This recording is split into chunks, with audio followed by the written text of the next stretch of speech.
Jai Sri Ram, Vande Mataram. Again, I just came back very soon. The reason is చాలా అనాలిసిస్లు జరుగుతున్నాయి నిన్నటి నుంచి.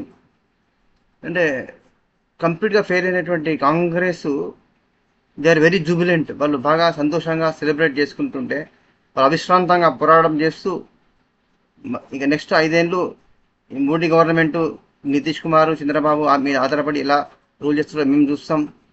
వీలైతే ఇప్పుడే అడ్డగొడి చంద్రబాబును, నితీష్ కుమార్కు మంచి డీల్ మాట్లాడుకొని ఇప్పుడే రాహుల్ గాంధీ ప్రధానమంత్రి కావాలని ఆల్రెడీ ట్రయల్స్ స్టార్ట్ అయినాయి.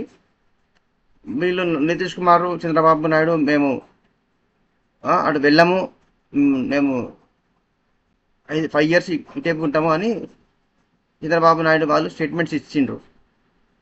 సరే అది ఎంతకాలం సాగుతుంది అనేది కాలమే నిర్ణయిస్తుంది, మన ముందు తెలుస్తుంది మనకు. అప్పుడు వాజ్పేయి గవర్నమెంట్కు Chandrababu Naidu outside support ఇచ్చినప్పుడు ఈయన యొక్క డిమాండ్స్ నువ్వు ఆడిచ్చినట్టు ఆడాల్సి వచ్చింది. అప్పుడే చాలామందికి గుర్తుందో, మన హిందువులకు ఎక్కువ మనకు గుర్తుండదు, టెలికాం రివల్యూషన్, ల్యాండ్ ఫోన్లు తప్ప గతి లేని భారతదేశం లోపల ల్యాండ్ ఫోన్ శాంక్షన్ చేయించుకొని ఇంట్లో ల్యాండ్ ఫోన్ పెట్టించుకోవడం అంటే కొన్ని సంవత్సరాలు పైరువేలు చేస్తే తప్ప దొరకని దౌర్భాగ్యపు కాలాన్ని ఉన్నటువంటి దేశాన్ని మన మొబైల్ ఫోన్ తీసుకొచ్చి మొబైల్ రివల్యూషన్ తీసుకొచ్చిండు అటల్ బిహారీ వాజ్పేయి. దాని ద్వారా ఉద్యోగాలు గడిచిండు, 2 కోట్ల ఉద్యోగాలు ఇస్తున్నారు, ఎక్కడ ఇచ్చిండ్రు అని అప్పుడు కూడా వాజ్పేయిని బనాయించారు. వాళ్ళు 55 ఏళ్ళలో సర్వనాశనం చేసిండ్రు. వాళ్ళు చేసింది ఏం లేదు. వాళ్ళు అన్ని రకాల దెబ్బతీసిండ్రు, దరిద్రాన్ని పెంచిండ్రు, పేదరికమే పెరిగింది వాళ్ళ కాంగ్రెస్ వాళ్ళ గవర్నమెంట్ కూడా. వాజ్పేయి మొబైల్ రివల్యూషన్ తీసుకొచ్చిన తర్వాత ప్రతి ఒక్కరి జోబులో చిన్న mobile phones, mobile repairing centres, mobile recharging centres, mobile షాపులు. దాని ద్వారా 2 కోట్లు కాదు 10 కోట్ల మందికి ఉపాధి దొరికిందండి ఆ కాలం యొక్క. ఒక్క టెలికాం రివల్యూషన్ తీసుకొచ్చడం ద్వారా 8 నుంచి 10 కోట్ల మందికి ఉపాధి కలిగింది వాజ్పేయి గవర్నమెంట్ ద్వారా. అయినప్పటికీ వాజ్పేయి గవర్నమెంట్ ఇండియా షైనింగ్ అని వాళ్ళు, అప్పుడు ఆయనతో పాటు అరుణ్ జైట్లీ అనే ఒక మేధావి ఉండేవాడు. ఆ మేధావి గారు ఇండియా షైనింగ్ అనే ఒక స్లోగన్ ఇచ్చిందనమాట. ఇచ్చి 6 నెలల ముందే అర్జెంటుగా, ఏదో 5 ఏళ్ళు టైం ఉన్నాక కూడా 6 నెలల ముందుగానే మేము ఇప్పుడే మేము ఎలక్షన్కి పోతే మళ్ళీ మమ్మల్ని గెలిపిస్తారు, అప్పుడు మళ్ళీ చక్కగా పరిపాలన చేద్దామని 6 నెలల ముందుగానే ఎలక్షన్స్కి పోతే ఓడించి పంపించిండ్రు. తుర్కోళ్ళు ఎట్లాగో వాళ్ళు క్లియరే, వాళ్ళు 100% దేశ వ్యతిరేకులే.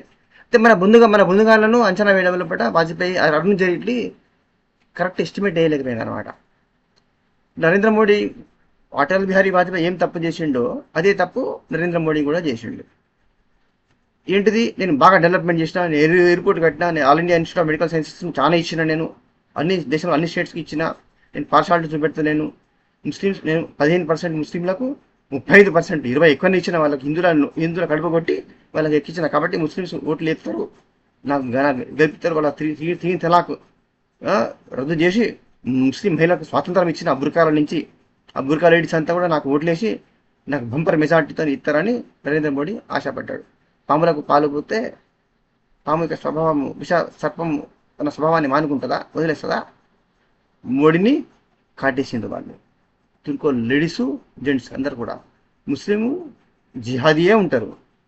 మొగడైతుంది, ఆడైతుంది, చిన్న పిల్లగాడు అవుతుంది. చిన్న పిల్లగాడైనా కూడా చేతులు రాయి ఉంటే కాఫీలు అని చెప్పి మన తల బద్దలు కొట్టి సాగొడతారు వాళ్ళు. అంత క్లియర్గా వాళ్ళు ఉంటే తెలివి తక్కువతనం మీ దగ్గర పెట్టుకున్నారు. మీది తెలివి తక్కువతనం. డెవలప్మెంట్ ఎజెండా మీదనే నేను పోతాను. నేను అటల్ బిహారీ వాజ్పేయి ఏమన్నా తెలుసా, అప్పుడు అన్నీ గుర్తుపెట్టుకున్నాను నేను. చిన్నప్పటి నుంచి ఇక 10th క్లాస్ వచ్చిన కాడి నుంచి నేను ఇక అన్నీ బాగా క్లోజ్గా అబ్జర్వ్ చేసుకుంటా వచ్చినా కాబట్టి కొన్ని చాలా మటుకు చానుకున్నాయి. కొన్ని మర్చిపోయినవి కూడా మర్చిపోవచ్చు అనుకో. తర్వాత స్టడీ చేసిన మళ్ళీ.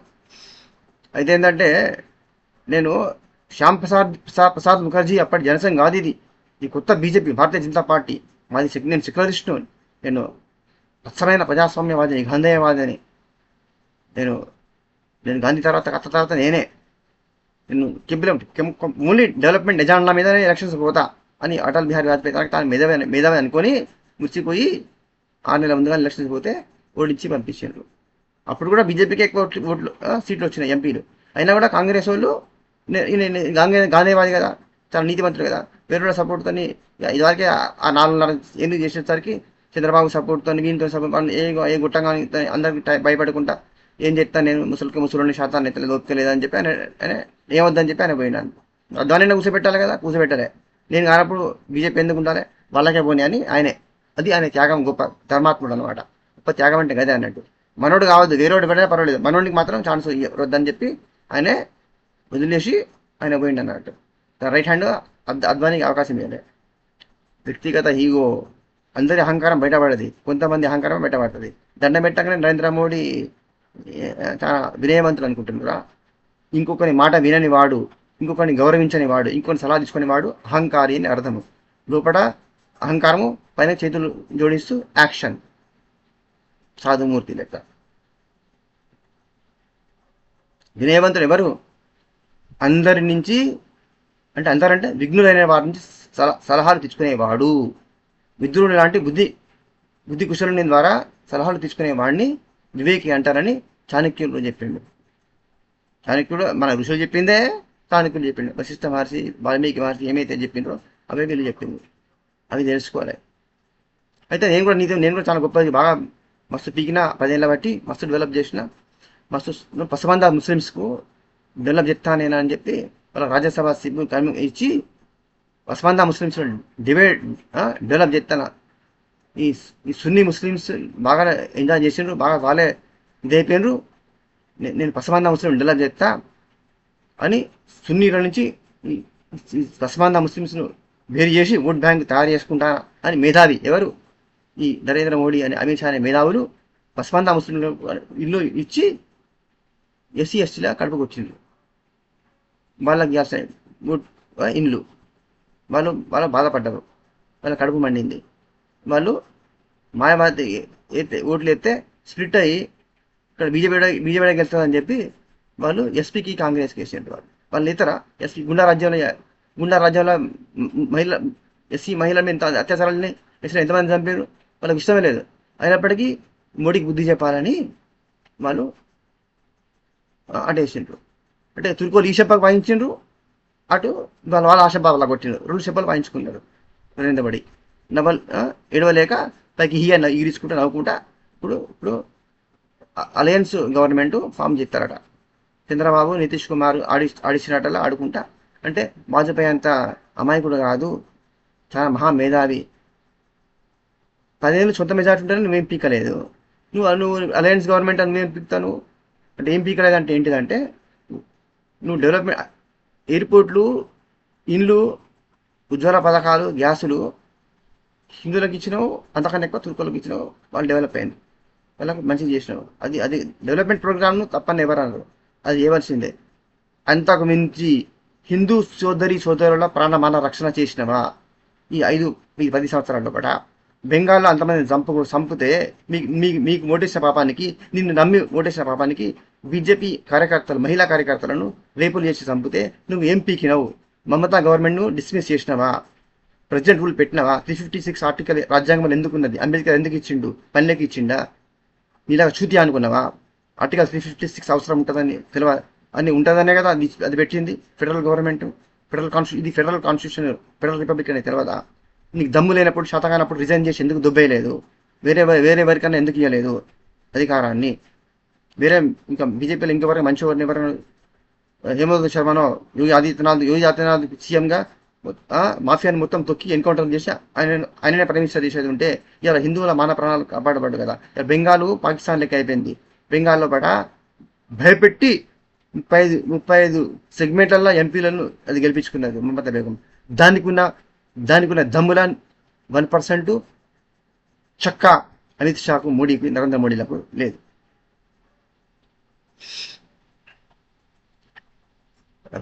రాజ్యం అంటే, అధికారం అంటే బువ్వ ప్రొవైడ్ చేస్తాను, ఒక ఎకనామిక్ ప్రోగ్రామ్ చూడడం ఒక్కటే కాదు.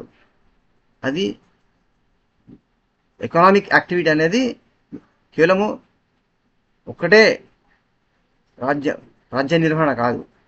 The most important thing is to protect the lives of the people.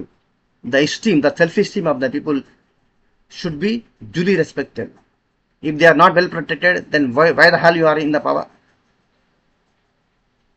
If you don't have guts to take decisions which are very much essential, which are very much needed for the past 10 years, you could not take even a single decision. But article 356 పెట్టి president rule impose చేసి president rule పెట్టి మొత్తం government dismiss చేసి ఉండవలసి ఉండే. ఇలా వేల మంది అమ్మాయిల మన ప్రాణాలు పోవడానికి నువ్వు కారణం కాదా? ఆ బాధ్యత నీకు లేదా? ప్రాణాలు పడగొట్టుకున్నటువంటి ఆడపిల్లల ఆ తల్లుల ఎడుపు ఉసురు నీకు తగలదా?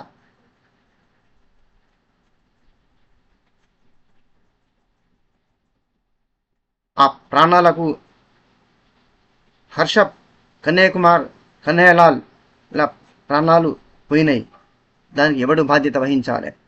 వాళ్ళ తల్లిదండ్రులకు ఎవరు న్యాయం చేస్తారు? వాళ్ళ తల్లిదండ్రుల దుఃఖాన్ని ఎవరు పొడగొడతారు? These questions are needed to be answered. Alliance government form చేసి 5th నుంచి థర్డ్ ర్యాంకు ఎకానమీకి తీసుకుపోతాం.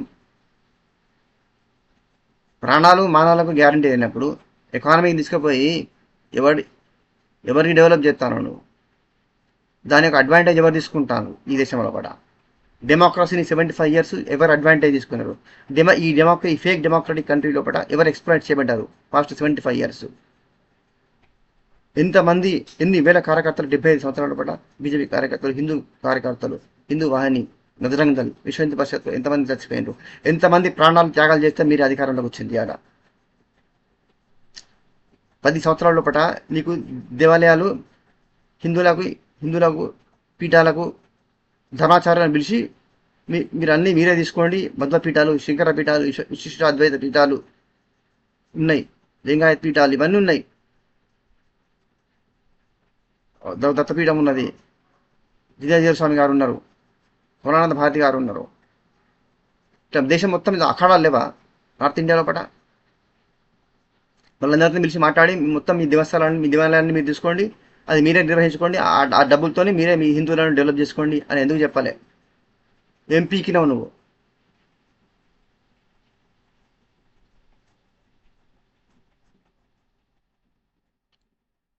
హిందువుల ప్రాణాలు మానాలు, హిందువుల అక్క చెల్లెల ప్రాణాలు కాపాడంలో ఫెయిల్. సరైనటువంటి స్ట్రిక్ట్ యాక్షన్ తీసుకోలేదు. మమతా గవర్నమెంట్ డిస్మిస్ చేయకుండా 10 ఏళ్ల పాటు పాకిస్తాన్లో వదిలేసినట్టు హిందువులను వదిలేవేయబడ్డారు. హిందువులు అనాథలుగా బెంగాల్లో పట పాకిస్తాన్లో ఎట్లనైతే ఉన్నారో ఇలా బెంగాల్లో అట్లనే ఉన్నారు, కేరళ అట్లే ఉన్నారు. కేరళ గవర్నమెంట్ ఎందుకు డిస్కస్ చేయడం చేతకాలే నీకు? మరి నువ్వు పిఎం పోస్టులు ఎందుకున్నది? ఎవరి బొచ్చు పిచ్చడానికి ఉన్నావు అక్కడ? విద్యా వ్యవస్థలో కూడా మార్పులు తీసుకొచ్చి హిందువులకు సొంత విద్యాలయాలు స్థాపించుకొని విద్యా హక్కును ఎందుకు కల్పించలేదు? జ్యుడిషియల్ రిఫార్మ్స్ ఎందుకు చేయలేదు? ఈ ఇంపార్టెంట్ యూనిఫామ్ సిక్యూరిటీ కోడ్ తీసుకొచ్చి వెంటనే ఫ్యామిలీ ప్లానింగ్ను కంపల్సరీ ఎందుకు చేయలేదు? పందుల్లాగా 2-3 పెళ్లి చేసుకొని ఆ డజన్ పిల్లలను గంట అంటే సబ్కా సాత్ సబ్కా విశ్వాస్ సబ్కా ప్రయాస్. మరి సబ్కా విశ్వాస్ అని అన్నావు కదా, వాళ్ళకి ఇచ్చినావు కదా, డబుల్ ఇచ్చినావు కదా, ఇల్లు హిందువుల పేద హిందువుల పుట్టగొట్టి వాళ్ళకి ఇచ్చినావు కదా, గ్యాస్ స్టవ్లు, ఇల్లు చెంప పలగొట్టేలాగా నీకు బుద్ధి చెప్పాను కదా, నీకు ఒక్కటి కూడా నీకు వేయరు కదా. ఇప్పటికైనా మీకు సిగ్గు వచ్చిందా? మీకు Amit Shah, Rajnath Singh, Narendra Modi, if you have learned lessons, these basic fundamental truths should go to the notice of these foolish leaders.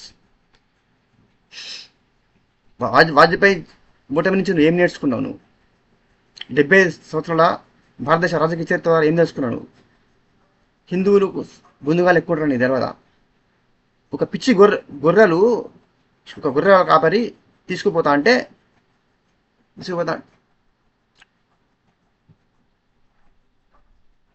We shall continue later.